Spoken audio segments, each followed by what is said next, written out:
Salut les kikis. On va finir aujourd'hui la VT7, pas la Extreme 7, la Hyper 7. Donc une Hyper VT équipée du kit RC/J pour faire un châssis long avec votre VT. Si tu arrives sur cette vidéo, tu sais pas de quoi on cause, tu vois, dans la playlist, on a tous les détails, puisqu'on a fait toutes les étapes précédentes. Je vais aussi tout expliquer ce qu'on peut faire avec le châssis carbone, les modifications possibles, l'emplacement des batteries, du moteur, tout. Tu peux tout faire sur mesure avec RC/J. C'est pour ça qu'on l'adore. Eric, donc comme moi, veut tout le point en avant, parce que ça lui plaît, point de vue roulage. On a fixé son arrêteur ici devant à droite. Il est en haut, certains d'entre vous ont une attaque cardiaque quand on fait ce genre de choses. Mais si je mets une carreau dessus, je leur dis pas que c'est là, et je les laisse rouler, ils vont me dire « Ah ouais, elle va bien hein !» On sent que le centre de gravité est en bas. Parce que tu remarques pas vraiment là devant. Surtout que tu as encore la batterie là de ce côté, 650 à 800 grammes selon ta batterie 6S. Enfin même les 8S, hein, les 4S, je veux dire, ça dépend de ce que tu mets dedans. Et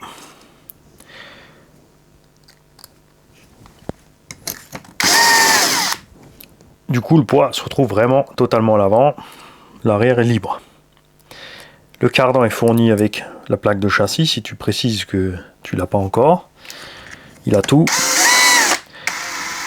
Là, Eric a pris la plaque de châssis supérieure pour fixer justement le vario et le ventilo, ça c'est pareil, tu fais à ta sauce.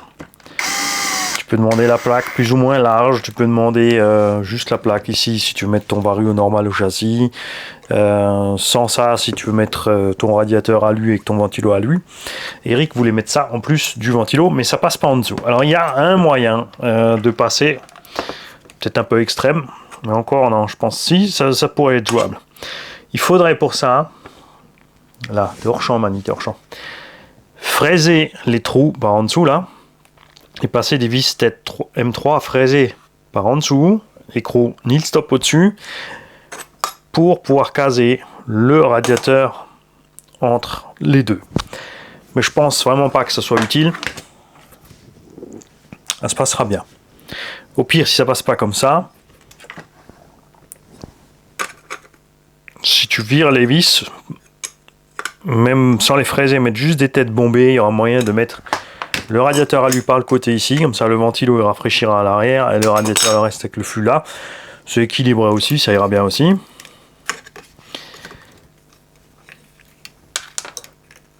Nous allons donc passer les câbles proprement dans la boîte, en faisant attention qu'aucun de ces câbles ne puisse se prendre ni dans la transmise ni dans aucune autre pièce en mouvement.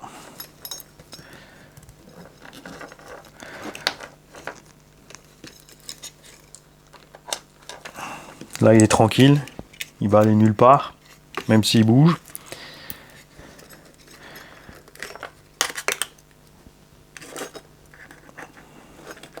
Et même si la boîte radio au bas paraît ridicule, j'arrive même à rentrer mes vieux récepteurs Spectrum qui sont bien facilement 2 fois plus gros presque que ceux Apsima.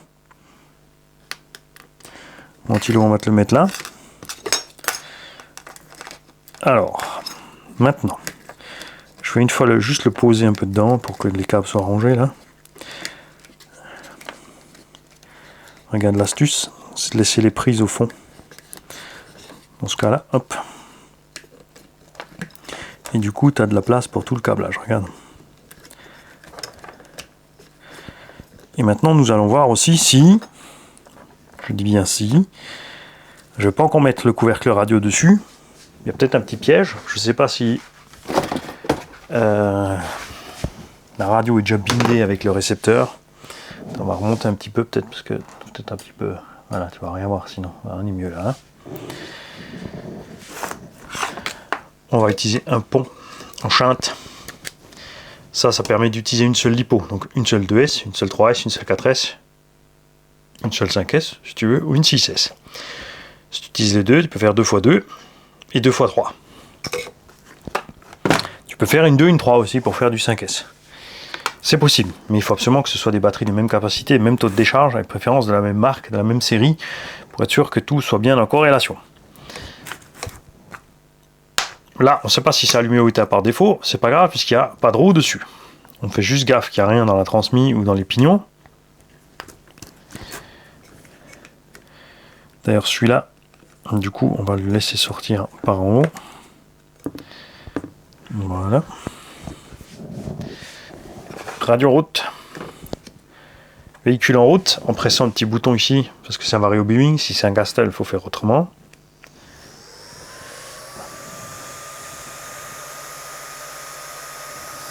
Je suis resté trop longtemps. Oui, j'ai pas encore branché le moteur. Tu peux attendre le bip longtemps, mon petit mani.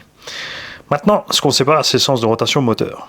Là, il y a des couleurs, mais c'est un combo sans capteur. Et les couleurs, en fait, ça fera seulement uniquement quelque chose côté esthétique, rien d'autre. Si le combo ne tourne pas dans le bon sens, c'est le genre de combo qui n'a pas de réglage pour ça. Il faudra donc inverser les câbles. Donc moi, ce que j'aimerais bien, dans l'idéal, c'est que mes câbles là soient parallèles. C'est pour ça que j'aime bien les combos où tu peux inverser le sens de rotation, parce que si c'est pas le cas, on en aura deux vrillés. C'est pas très grave, hein. C'est marrant des fois d'être difficile sur un truc et pas sur un autre. Là on mettra de la gaine thermo noire partout, pour pas que ça dérange. Voilà. Quand ça bip, tu t'assures d'être bien au neutre. Un petit coup, gaz à fond, un petit coup, frein à fond, un petit coup.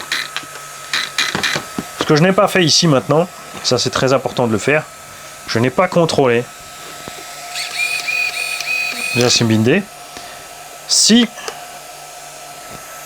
l'ABS est enclenché ici, on n'aurait pas pu faire le neutre par exemple, donc il faut penser quand tu as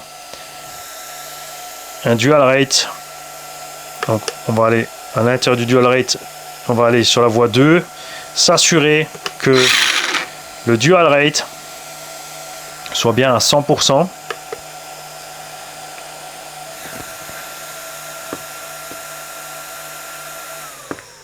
Dans les deux sens. Alors 2, ok.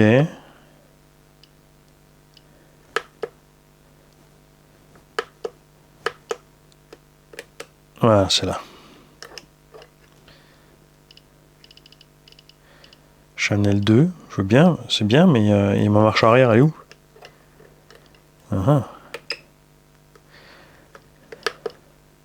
C'est normal. Le dual rate va brider le gaz et les freins simultanément. Ce que moi, je vais pas les contrôler. Donc déjà, vous allez dans le dual rate, vous contrôlez s'il est à 100% sur les gaz. Vous allez dans l'EPA. Là, on a les deux côtés. Normalement. Si je rentre dedans, bien sûr. Voie 2. Non, là. Je suis pas fan de ces radios. Hein. Voilà. Gaz et frein. Je sais pas si tu vois bien la flèche bouger là-bas.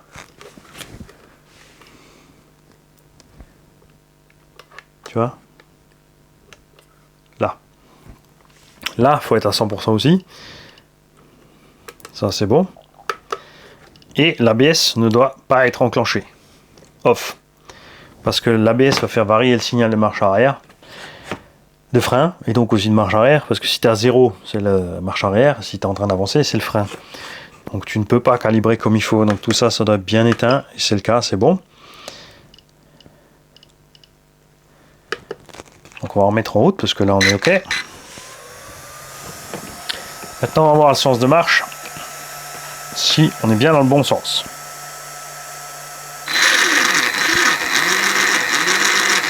Perdu, nous sommes à l'envers.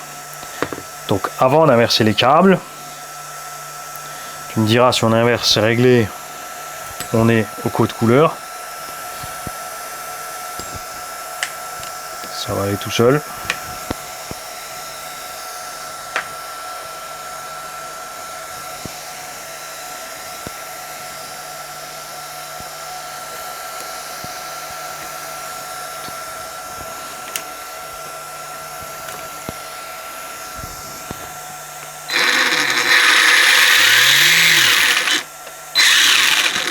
Ça a l'air bon.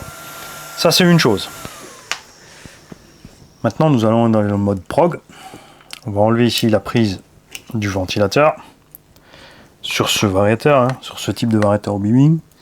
On va brancher la carte de programmation. Pour le sens, c'est dessiné dessus. Tu as le sémaphore, le plus et le moins.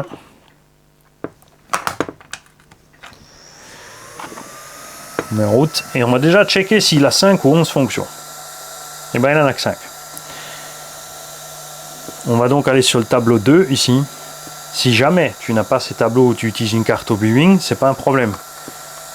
Ce qu'il te faut, c'est la notice d'origine du variateur ou du rebadge et utiliser les numéros uniquement par rapport à la notice. Là, c'est dessus. Donc, petit 1, nous avons marche avant, arrière et frein. Ça, c'est bon. Petit 2, drag brake à 0. Ça, c'est bon. Petit 3, cut-off. Réglé donc sur petit 4 sur 3 volts. Ça, j'aime pas. On va le passer à 3,4 volts, qui est le numéro petit 6 là-dessus. On va faire voiture. Petit 4, start mode. Punch. Et là, on a un truc bizarre.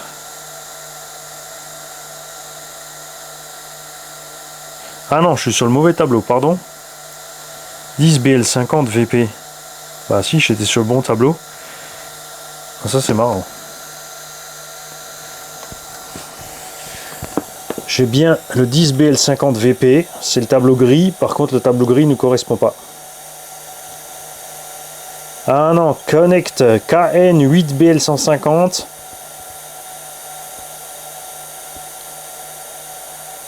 Ouais, les deux ils vont. Donc de toute évidence, ils ont deux variantes. Si tu as un doute, tu fais comme moi. Tu as vu que j'étais sur la fonction 4. D'après le tableau gris, ici, on n'a que 4 niveaux. Pourtant, ici, tu vois, on est à 9. Ce qui correspond donc à l'autre tableau. Comme c'est une pistarde, je vais rester sur 1. Ça évitera à l'engin de sortie de virage dès que tu remets les gaz, d'être trop brutal et de foutre le camp des fesses. Puissance de freinage maximum 50%, on est bon. Tu ne peux pas régler la marche arrière sur ce variateur, c'est par défaut 50%, ce qui est très bon, pas de souci.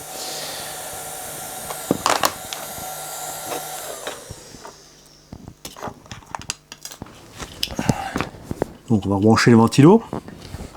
Et là, nous avons donc programmé notre vario sur le neutre et sur ses fonctions. Maintenant, nous allons nous occuper de la direction et le câblage. On va le faire passer comme ça tranquille après. Ce qui est bien avec les câbles rigides, c'est que tu leur donnes un peu de prétention.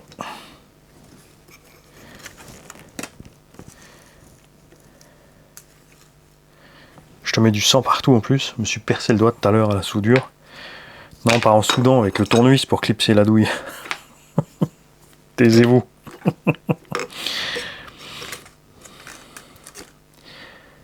On va pouvoir mettre ça proprement là. Ici, il n'y a rien. Par contre, je ne vais pas utiliser un Rilsan. Je préfère de loin utiliser les petits velcro de bureau. De ce type-là. Qui ne pourront pas causer de blessures au câblage.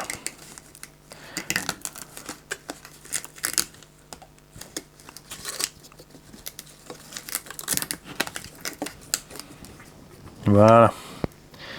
Comme ça, si tu veux rouler avec une seule batterie, t'es tranquille. Tu la mets en place. On va peut-être même fixer la boucle pour la derrière. On fera ça tout à l'heure. Là, on a accès à tout. L'interrupteur, on a large la place aussi pour le mettre là devant sur la platine. Ce que je préfère avec ces interrupteurs, c'est les fixer avec de la colle tout simplement au vario pour permettre, quand tu démontes ton électro, de pas à chaque fois décoller le bouton à part. C'est ce que je pense que je vais faire aussi là. On va profiter de ça pour laisser ce câble là et on va coller le bouton ici là derrière.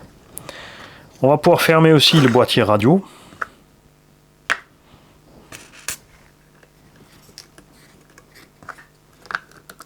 gaffe de rien coincer. C'est pas du waterproof. La boîte radio, donc pensez-y. Alors là, c'est un récepteur waterproof. Mais, attention,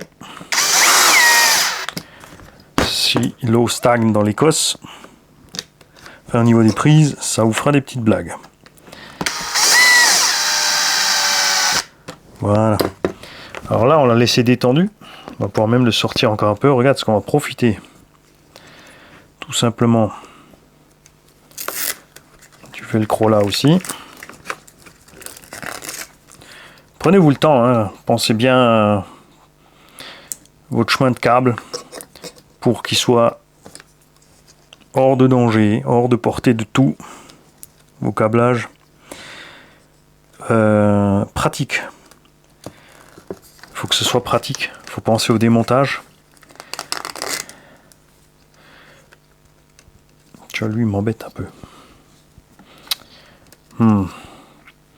Ce que je vais faire, regarde, je vais passer la boucle.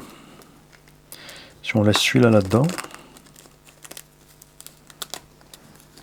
on devrait être pas mal. Ok, donc je vais faire ça après, parce que maintenant, d'abord, on va passer le câble d'antenne.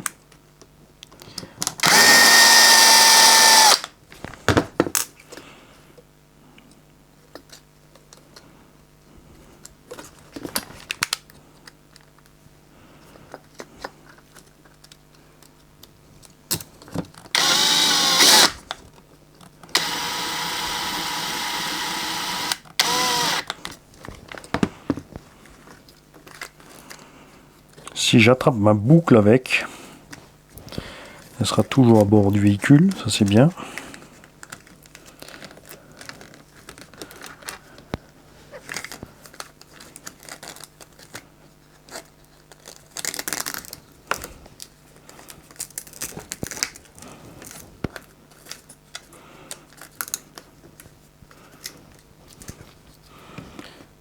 Voilà, si on utilise les deux, on va pas se balader, on pourra brancher les deux. Ça va le faire.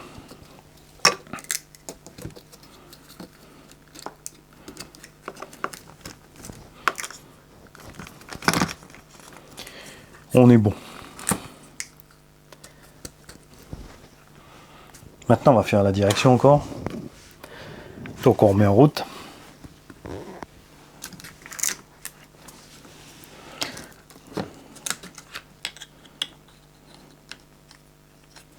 Je vais te coller tout de suite avant que tu m'énerves. Alors vous inquiétez pas, hein. C'est pas parce que c'est collé que c'est pas démontable. C'est un petit coup de cutter dedans. Et c'est fait. Bien sûr, t'en mets pas 3 tonnes. Tu vas pas coller le ventilo et ton doigt. Bien sûr que c'est déjà arrivé, rigolez pas. Voilà. On va remettre en route. On s'assure qu'on est au neutre. On met sa direction bien parallèle gauche et droite. Oh, on est pas mal dit. On tombe pile dedans. Là, on va mettre une petite goutte de Loctite. On fera un filet. Il est bien le petit ventilo RC by J, hein. Tourne vite et calme. Bah oui, il fournit le ventilo avec, bien sûr. Pense à tous, petit gars.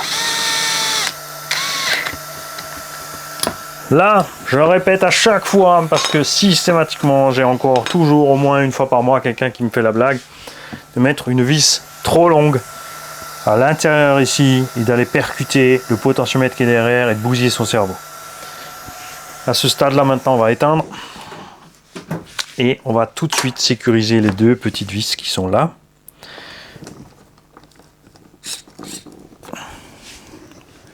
Si on arrive, c'est chaud, hein? C'est par là.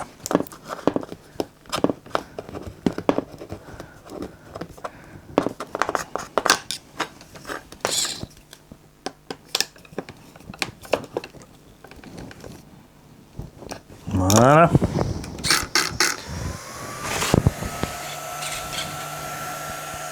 Perdu, direction à l'envers.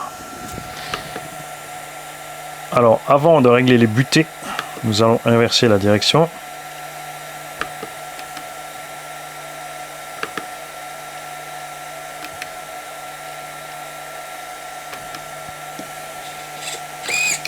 Voilà. Maintenant, nous allons aller dans les butées.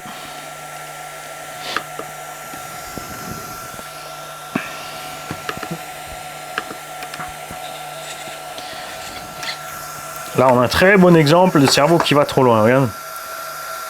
La butée mécanique de la direction est atteinte. Tu vois? Tout ça, c'est inutile, ça force pour rien. Donc, on va aller là.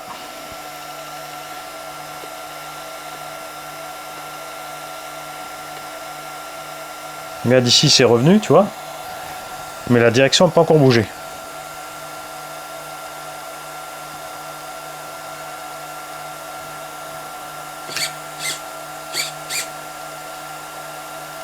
Tu vois là? Là on est au point où ça diminue. Regarde ma direction là.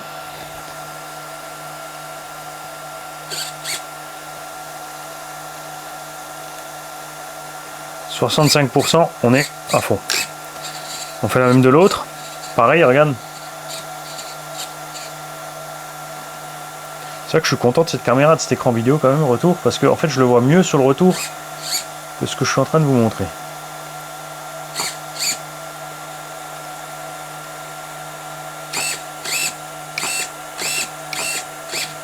Voilà, on valide. On va éteindre la radio et remettre en route pour être sûr que j'ai bien validé. Ça c'est un peu le truc bizarre sur ces radios. Regarde, j'ai pas validé.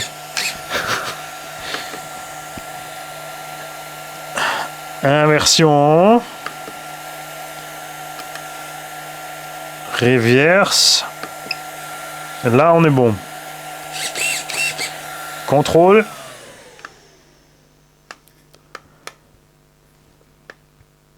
J'allume. J'allume.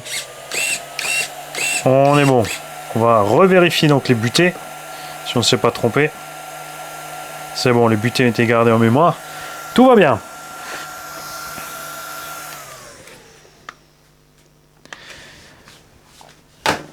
Nous allons mettre les roues. Tout simplement pour contrôler côté suspect si on est OK. Côté des angles de train aussi. Mais pas seulement. Parce que aussi comme ça pendant le transport, elle sera posée sur ses suspects, la bagnole.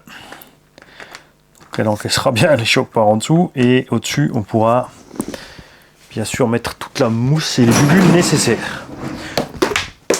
Je viens de balancer mon tube de Loctite. Heureusement qu'il n'est pas ouvert. Alors. Et la réponse est... Il a été donné de la part de Cyril. Merci Cyril. Le frein filet ne sèche pas à l'air libre. C'est pour ça que les flacons tiennent des années, espèce de blond. Le frein filet sèche en l'absence d'air. Et non l'inverse. Comme la Loctite sèche à l'humidité.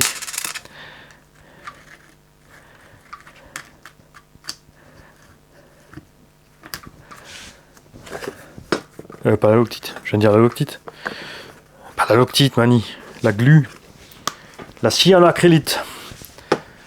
Si tu fais dessus, ça sèche plus vite que quand tu fais...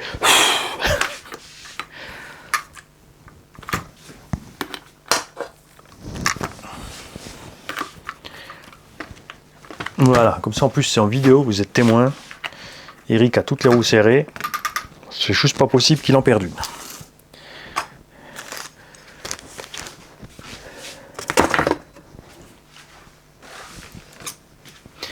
Alors, quand je vous disais que les trains en bois haut c'était un peu olé olé, on n'est pas loin là. Hein. Alors, on va augmenter la précontrainte pensez à ce que je vous ai dit. Tu baisses le ressort avec le doigt malade, c'est pas facile. Et tu serres ta bague après. Tu fais pas tourner le ressort, de toute façon il va se déclipser de sa sécurité aussi. Même si en GT il n'y a pas besoin d'un sécu. Voilà, là on est bon. On est un peu souple mais pas trop. On a de quoi compenser les mouvements de caisse. C'est pas une rallye. Ça va pas faire du tout terrain. C'est là que Eric me dit si j'ai prévu une carreau d'infraction. C'est pour faire le cochon. Voilà.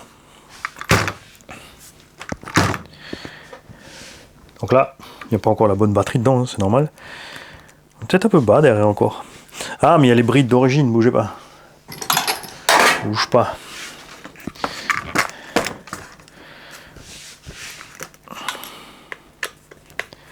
C'est ça qui est bizarre. Voilà, je vais mettre juste à ras.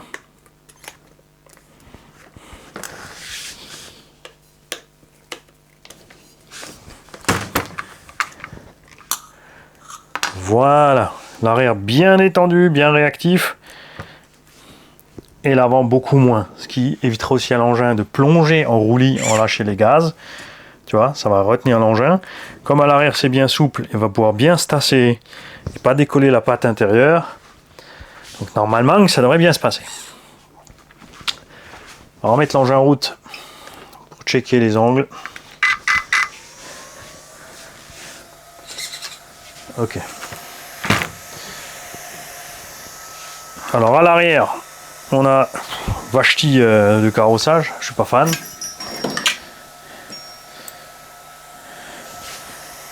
Alors le carrossage 0, c'est pas ce qui est le plus efficace, c'est sûr.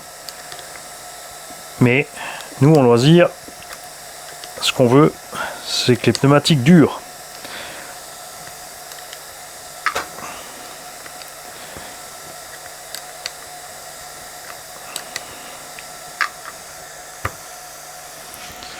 Ok.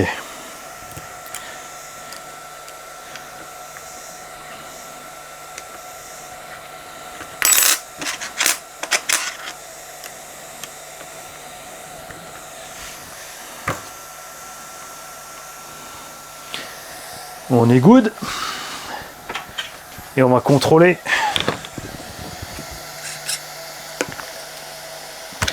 Bon, la direction, elle est, ça va, on est pas mal si côté truc, c'est juste que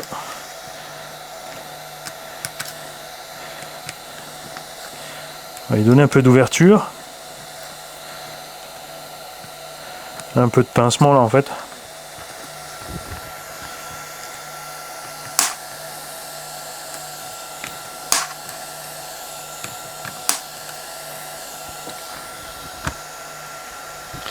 Voilà. Et on va lui enlever un tout petit peu de carrossage aussi devant. Tout ce côté.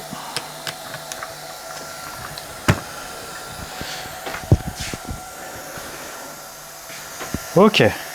Là c'est pas mal. Freinage, ça se tiendra droit. L'axel. Après Eric, à toi bien sûr de brider ton débattement de suspension si tu as besoin. Je sais pas ce que tu vas mettre comme carreau dessus, si ça va être une GT ou justement style infraction ou autre. Je sais pas non plus l'état du parking où tu vas rouler. Tu vois, là on s'est mis quand même carrossage à 0. Devant on s'est mis avec de l'ouverture un tout petit peu mais pas trop, et pas de carrossage non plus. Quoique là maintenant c'est trou, attends, bouge pas.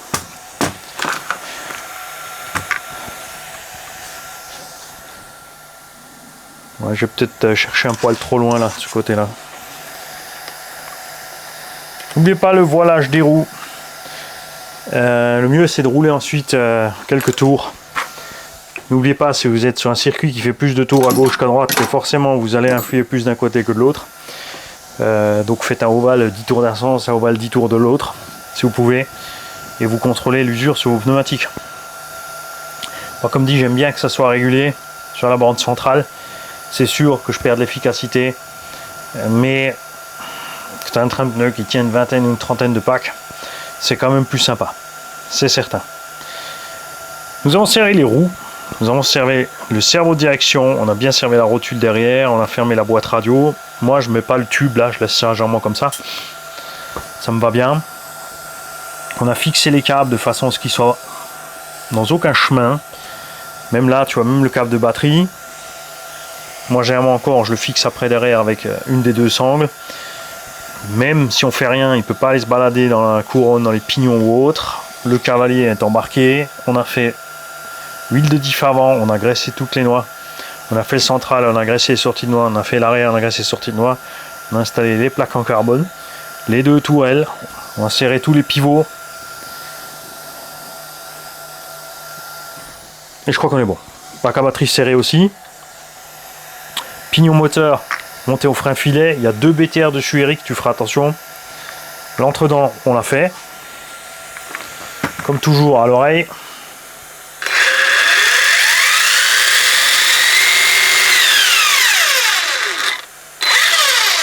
Marche arrière fonctionne, frein fonctionne, tout va bien. Ça c'est une 3S, hein, pas de panique. C'est pour ça qu'elle n'a pas trop de patates. Moi je laisse toujours sur on l'interrupteur, je vais te l'éteindre, que tu te fasses pas piéger. Au cas où. Tu régleras bien sûr l'écart de ton bac à batterie selon tes besoins. Tu peux encore écarter là. Si vraiment tu as des batteries énormes,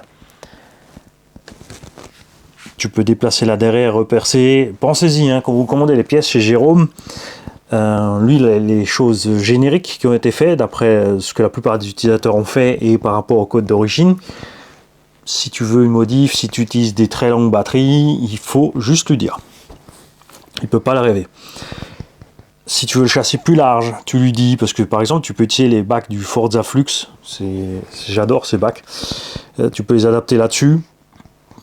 Donc par contre, il faudra ton châssis plus large, puisque le bac est bien large. Tu peux utiliser du Losi, du Team Asso, de ce que tu veux comme bac à batterie, selon tes besoins. Et du coup, tu as une caisse carrément sur mesure. Maintenant, ça me donne envie d'en reprendre. J'hésite en ce moment. Est-ce que je vais prendre une Extreme VT7 ? Parce que j'ai une idée avec un gros émoteur. Mais comme je l'ai dit, je préfère la maniabilité ici de ça avec le poids devant et le diff central par rapport à l'autre. Donc en fait, il faudrait que j'en prenne une de chaque. Parce qu'en plus, on pourrait aussi utiliser un train avant de VSE2 pour mettre sur la VT, pour faire une VT2. Le châssis normal, donc train avant rotule. Pour gagner en direction sur l'engin. D'un autre côté, comme là, avec le poids, enfin 0 poids à l'arrière, tu vois, tellement léger, on a dû mettre des huiles de diff super souples pour que l'arrière puisse travailler proprement, pour pas perdre le cul à la moindre petite bosse.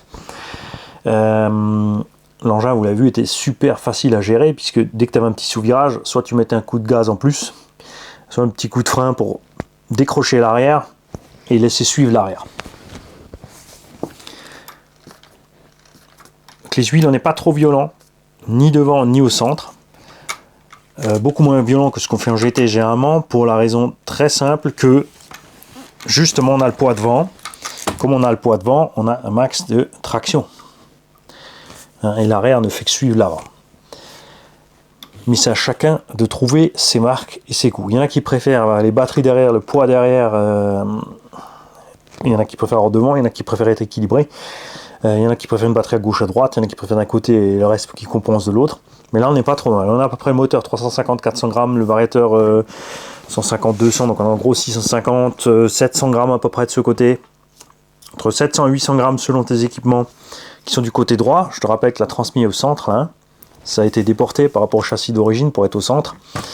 Et là tu peux mettre donc une lipo de 650 à 800 grammes qui contrebalancera ton électronique.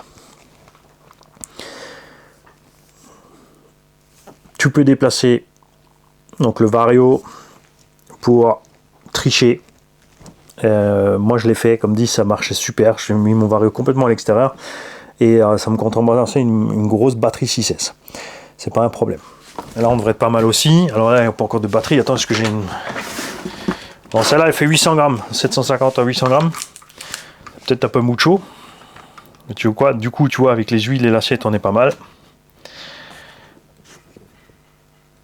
Bon, si tu veux le faire exactement, évidemment, tu prends un petit tournevis ou quelque chose de pointu, mais tu vois, On n'a pas le châssis qui fout le gant d'un côté ou de l'autre. Hein. Un petit peu là. Forcément qu'une batterie de 800, mais donc on n'est pas trop mal.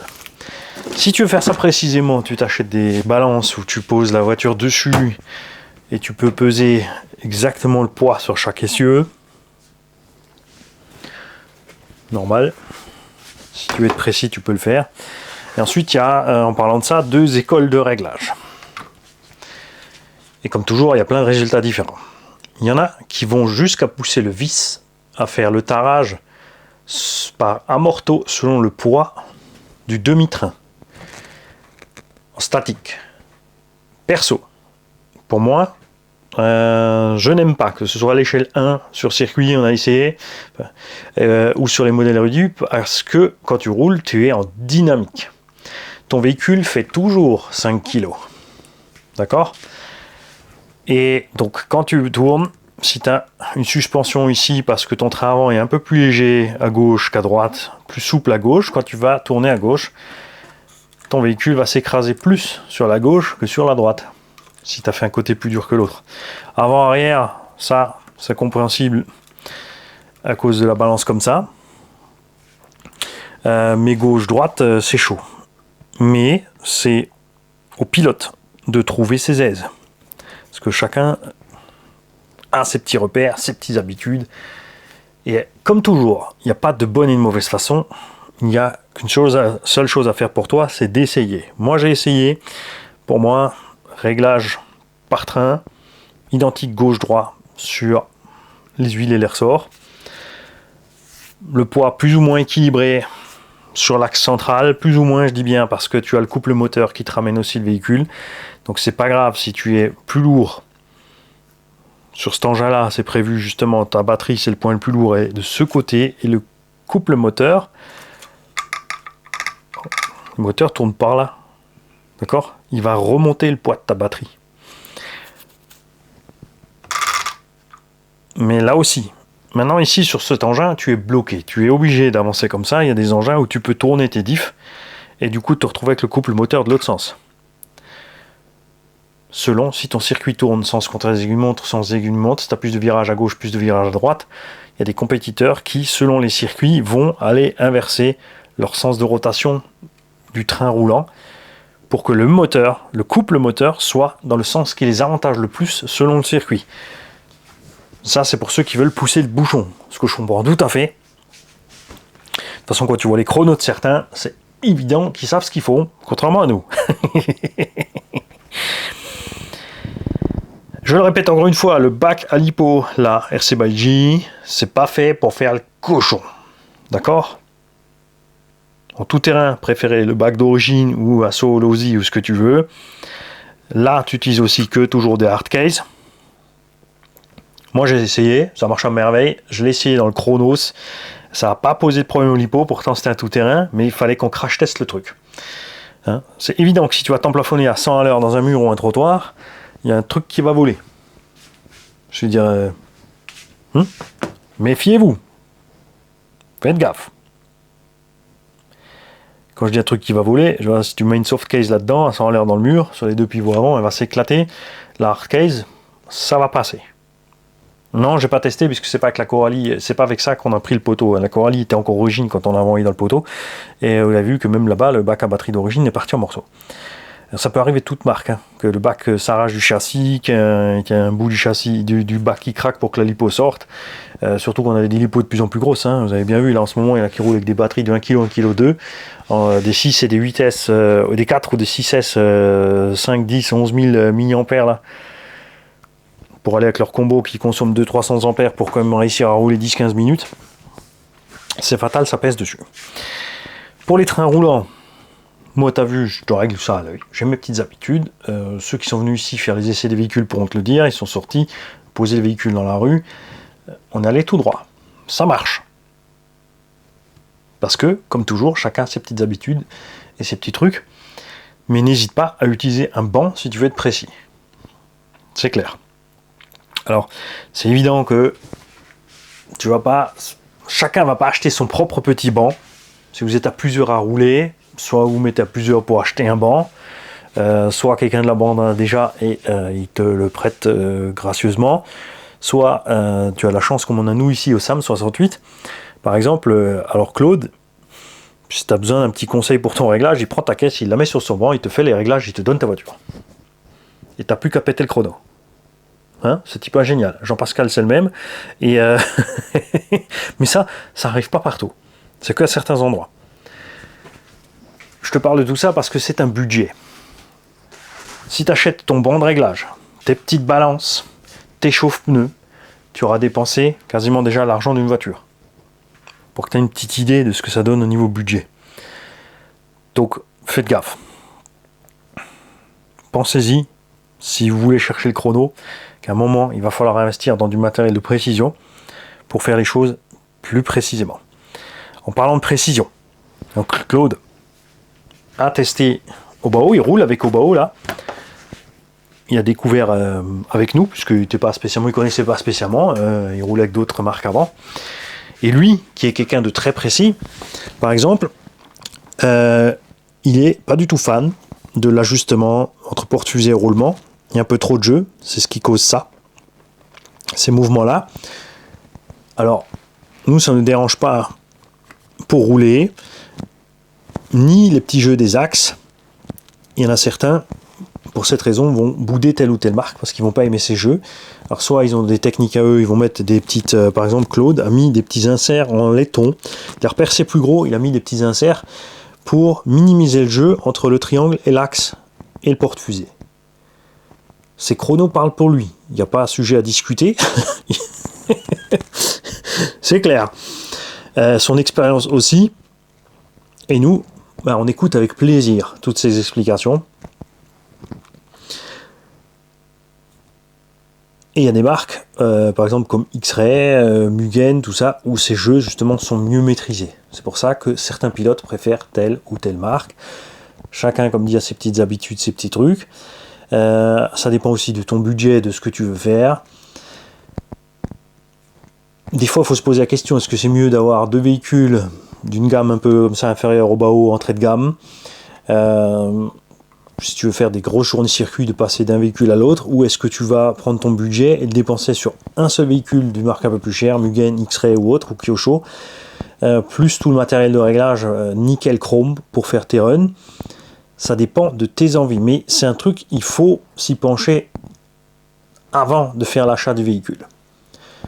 Tu vois, si maintenant tu pars sur un véhicule d'entrée de gamme qui est pas trop cher, tu pourras toujours encore acheter ton banc de réglage derrière, tes balances, tes chauffe-pneus, et par la suite, quand tu te seras fait la main sur ton véhicule, parce que le premier véhicule en général, tu vas lui faire du mal, je te le garantis, passer ensuite sur ta machine plus haut de gamme, de laquelle tu vas pouvoir prendre mieux soin par expérience, après avoir usé ta machine d'entrée de gamme.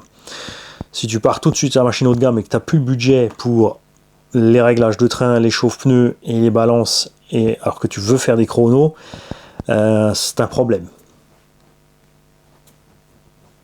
Mais ça, on me dit, c'est à chacun de voir ce qu'il veut faire. Moi, vous savez, je roule loisir, je suis totalement et pleinement pour l'entrée de gamme efficace, comme c'est le cas avec Obao et Hongnor. Enfin, c'était avec le cas avec Hongnor, maintenant les choses sont en train de changer chez Hongnor. C'est pas pour ça que j'aime pas X-Ray, Mugen, Kyosho, etc. C'est beau, mais moi perso, je ne fais pas plus avec les machines très très chères qu'avec les machines pas chères. C'est la raison pour laquelle je me penche vers ce genre de choix. Eric, je vais te contacter pour te dire que ta machine est prête. J'ai encore 2-3 questions à te poser pour des réglages définitifs avant de t'expédier tout ça. Et quoi encore? Je crois que c'est tout. J'ai mis évidemment toutes tes pièces d'origine sauf celles que tu as dit que tu laissais au garage dans la boîte. Donc tu as ton cardan en cours encore avec. Je crois que c'est tout. Avec ton pignon, le pignon d'origine. Bien sûr tes emballages. Le reste de tes prises EC5. Les huiles, je vais les scotcher. Pour pas risquer qu'elles s'ouvrent, je vais te mettre chaque flacon dans un ziploc, le tout dans un gros ziploc, le tout dans une boîte.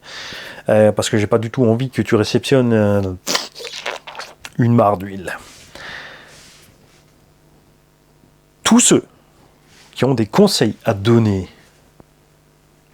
là maintenant c'est une vidéo sur une voiture piste, donc sur les voitures pistes, que ce soit en réglage, en conduite ou autre, les mecs, c'est là pour ça. Défoulez-vous, lâchez-vous, n'hésitez pas. J'ai dit une connerie, vous m'allumez. Il ne faut pas hésiter. C'est du partage. Il faut des milliers de points de vue. Donc vous donnez votre expérience sur quel type de véhicule vous avez roulé, puis combien de temps vous roulez circuit, sur quel circuit, si vous avez fait de la course, de la compète ou pas, tout ce que vous avez essayé pour les réglages, ce que vous avez trouvé être le plus agréable pour vous, ce que vous avez pu voir chez plein de gens qui marchaient pas du tout, les machines à éviter absolument, parce qu'il y en a toujours comme ça, il y a des machines que tu n'arriveras jamais à régler de façon optimale parce qu'elles ont un défaut, quelque chose qui va pas quelque part. Celles qui vous ont donné le plus de fil à retordre, c'est qui vous ont donné le plus de plaisir. Les expériences que vous avez pu partager avec les autres pilotes. Si tu es issu du monde de la compète, partage. Parce que c'est là qu'on a le moins de partage. Les gens de la compète se sont complètement fermés dans leur microcosme. Et c'est un peu dommage. Donc on vous attend les mecs. Lâchez-vous. Bonne journée.